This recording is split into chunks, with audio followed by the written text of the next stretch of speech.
My name is Sandhya Vasudevan. Just a quick background. I'm an independent director on a number of companies. TTK is just one of them. I need to update my LinkedIn. That's what it tells me. The second thing is I am active in the startup ecosystem. I'm a Thai board member and the FinTech chair. Check. Sandhya, I'm so sorry. Also, before people say mansplaining, no. It's just that a different PPT is up on the screen. As I said, I dislike PPTs.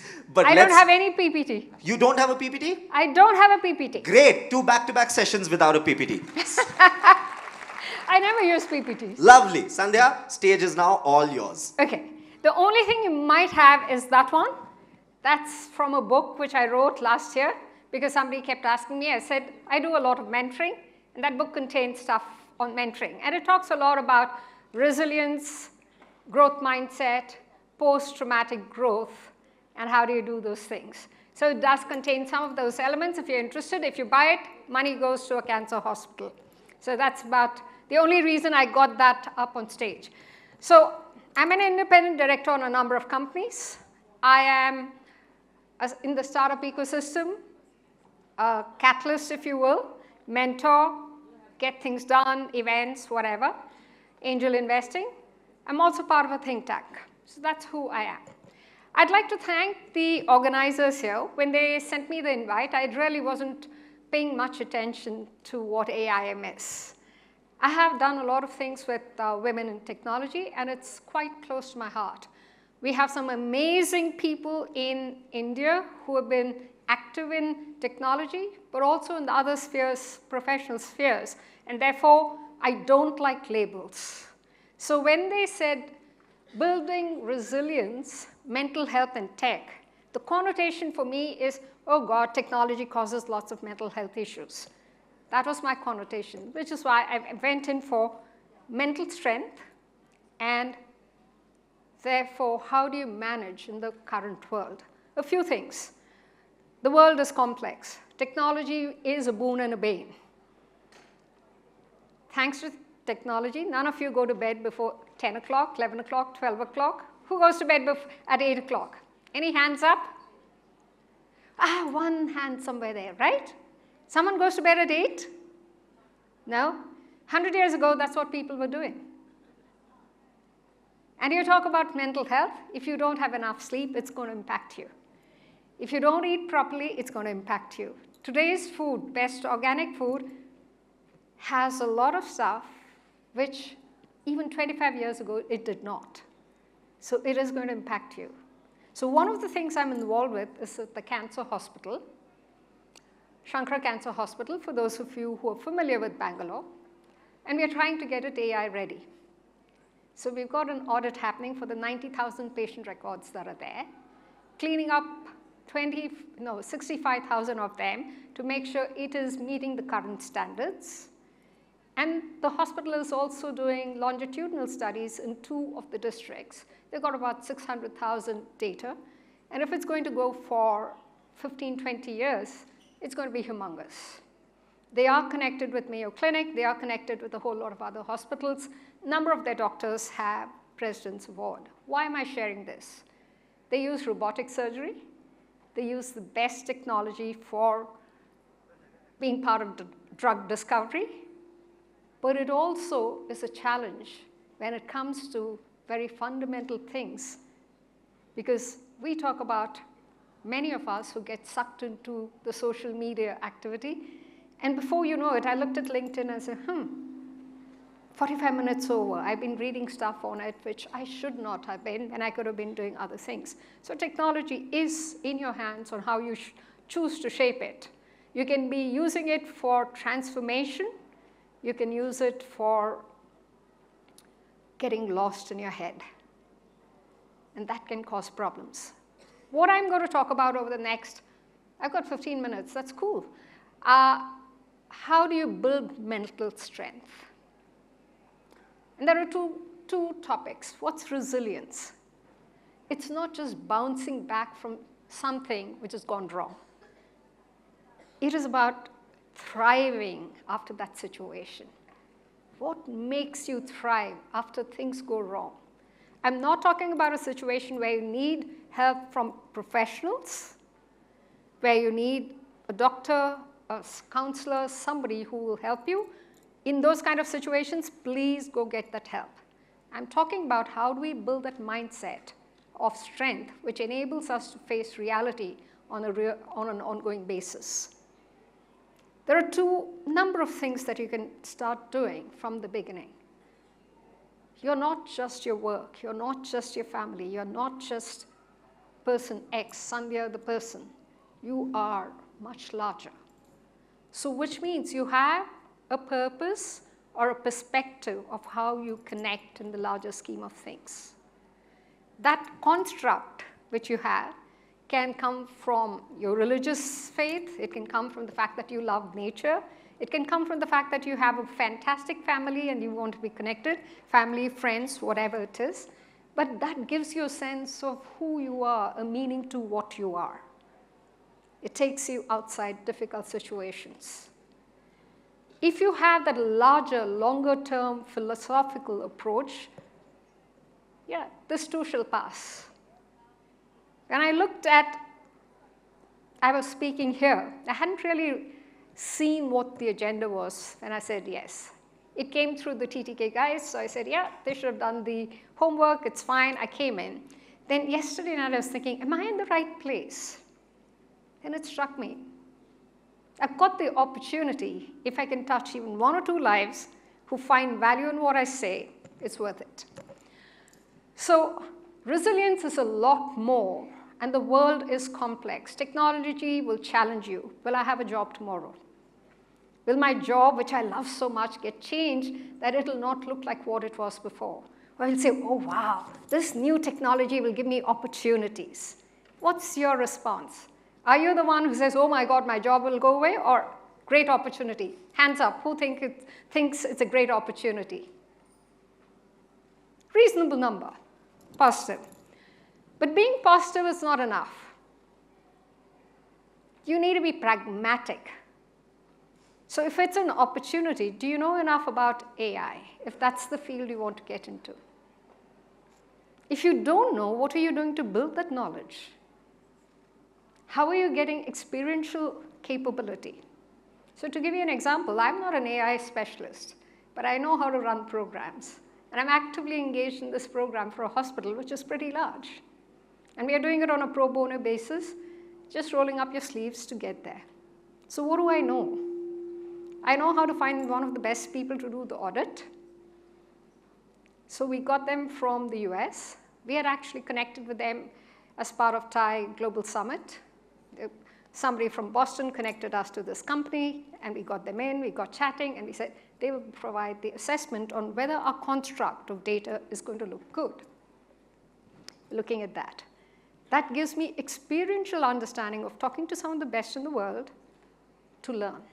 Second, by going in every week, every month with this conversation, I'm building experience. It is pro bono, you're investing in yourself. It's not just your company or someone else telling you what to do and how to do it. So tomorrow, if I get involved in something, I bring that to the table. So figure out, are you learning from the experience? You may not know anything today, but can you do something to build that competence for yourself? Nothing goes waste. I spent 3 days when I was an MD in Deutsche Bank. I was a CRO and COO on the bank side on a blockchain program. You had people from the tech world wanting to set up a blockchain team. You had young students wanting to get the certificate. I was the odd one out. Frankly, it doesn't matter. I learned a lot more about it, and I went back and sent in a bunch of ideas to various institutions that I was involved with.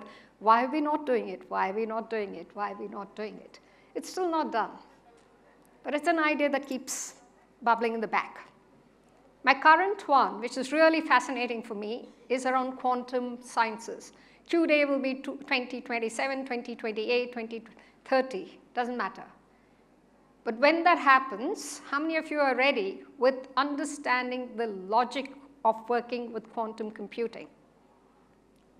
Stick your hands up. How many of you are thinking about it?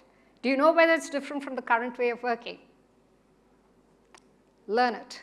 Because when that comes, what you know, yes, there will be a gradual change. But can you be ahead of the curve? There are 4 million jobs out there for AI. This will be even more of a tsunami in terms of demand. If I look at what UK is doing, they said we've got 485 PhDs who've gone through it in the last 5 years. How many of us are doing something like that to invest in our long-term careers? So when you think in those terms, it may or may not work.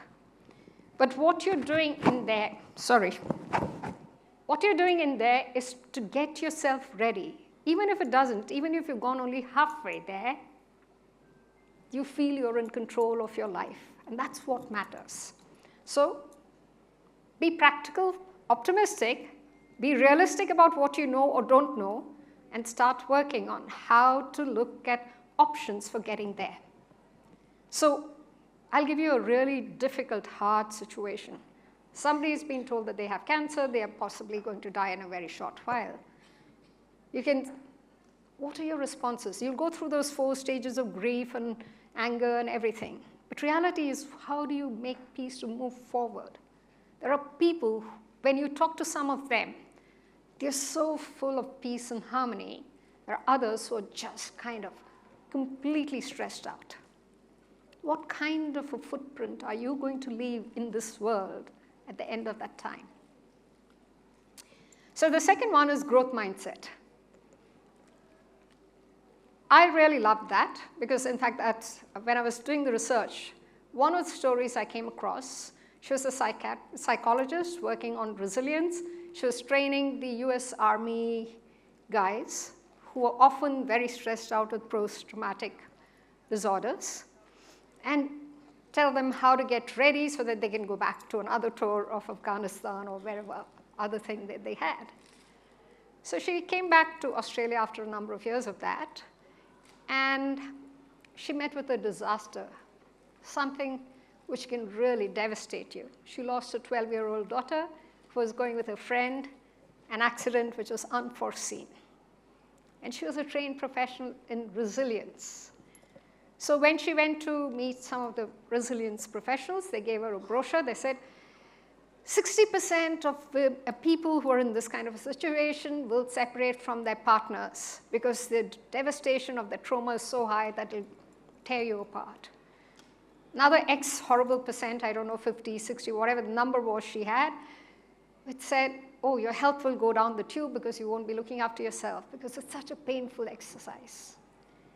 And what she realized was, yes, all of that information is important. But what is more important is to give the person hope. Do you have hope? There is hope that others can tell you, but ultimately hope needs to come from within. Do you believe you have a purpose in life? If you believe you have a purpose in life, quite often you will be able to handle what comes your way with a much larger sense of how to tackle it. You may not have the answers on how to tackle it, but you will feel, no, it's okay, it'll work out. I'm not talking about that false sense of bravado. It's an inner strength that you cultivate. It's like a muscle that you practice every day. I'm actually a very shy person. When you see me on stage, I don't look it. If you saw me walking around, I'll be going da-da-da-da-da-da-da-da. Partly because that's a way for me to get my, just like you get warmed up before you speak. When I keep jabbering, that's my way to warm up, so that when I come here, I do that. I will think about my dressing. A jacket for me is, okay, this is a professional space. And I said, oh, a whole bunch of techies and young people. Get a bright, funny colored one. Find a way to feel comfortable in the most uncomfortable spaces that you're in. So what are the few things in addition to the mindset, which is absolutely important? A growth mindset is very fundamentally this. When something goes wrong, are you looking at growth from that experience? Are you looking at, it's okay, I will get through it and get to the other side and find another way to take things forward based on the learning that I got from that experience? If you are able to cultivate that, it's not easy. It's an everyday practice. Pick one thing that you don't like doing. on a daily basis. You can build that muscle. Keeping that in mind, there are 4 or 5 things which you can do. Find your philosophical mooring. Find a way to remind yourself about it on a daily basis. Many people do affirmations. Believe me, it works. Because when you remind yourself again and again, I'm okay, I can do it. I have a purpose in life, I can tackle anything. There is a sense of, I can do it. Build that mindset. But more importantly, the positive side, do it with pragmatism. Because otherwise, la la la, I'm very positive. No. Down to earth, pragmatism, what's my gap, how do I attain it? Get down to the last bit, which is about, we talk about health. In technology, thanks to technology, our days are longer. Thanks to technology, our health is spits. You cannot sleep, you cannot do a whole lot of things, but you have lots of fun and entertainment because of that. I can travel more easily. I'm on a plane 3 days in a week. How nice, how cool. Reality check, what's it doing to my body? What is it? You've seen those water bottles, right? When the flight is landing, it gets all squished. What must it be doing to your body? Have you thought about that? And you're seeing a lot of that impact in the longer term for people who are so active and doing such fun things in life. So coming back to that, health, please, please, please take care of it. It doesn't matter what you do. Figure out how you can do that. The last but not the least, have small goals, everyday micro goals that make you feel good. Take a step towards change. Every day a step towards change. It doesn't matter what change, but something that makes you move in a different direction and makes you feel that this is good. Do I have 3 minutes or is it now? Okay. So let me share a very funny story. It's also about how, as part of this mindset, I said you need to acknowledge change and be flexible and adaptable. But more importantly, you need to be thinking through, what do you tell yourself? So I'm going to go back to a very old story, and many of you here might resonate. When I was in the 3rd standard, I moved to a new school. And I missed about 6 months of school in between because my old school was till March or April. The school ended in December. That's when they teach you multiplication and fractions and things like that. I did well enough to pass. And I was smart enough to all the time pass my math exam. But I never got my fundamentals. I didn't feel it was mine. So I always felt I'm not that good at math. And I cheated. When I say I cheated, I used my calculator when I got into the finance world. It's a crutch. Instead of doing mental math to see what does it look like, I would always use a calculator, your computer, whatever it is. So I like quantum science. Oops, you really can't understand quantum science without the math. So what am I going to do about it? Yeah, I've taken the easy way to be an advocate in that space. But the reality is, and I can do it from a financial sector point of view. But if you want to be in that field, use your muscle, build that knowledge, and take things forward. Don't let anyone tell you that you can't do something. Don't let people tell you, midlife crisis, nonsense. Why should you have a midlife crisis? Oh, most women will end up having 50% more depression when they've spent time on social media. You'll have more anxiety, more this. As an employer, I found those stats horrible. I never wanted to employ a woman.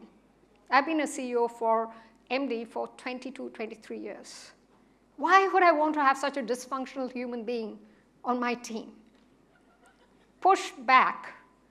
Human beings are not meant to be dysfunctional. We've got to find a way to be strong. We've got to find a way to take care of it. If you have a health issue, deal with it. Go to a doctor, get yourself fixed, become the best that you can on that. If you have a problem with it and you've got to have compensating strategies, do it. If you need more sleep and you need to take care of it, that's your priority. If you have to eat proper food of a certain type, take care of it. But don't let yourself be a label for somebody else. Why would you want to be a label for somebody else? Mental strength comes from having certitude within yourself in order so that you don't hide from the storms, but you dance in the rain. With that, thank you.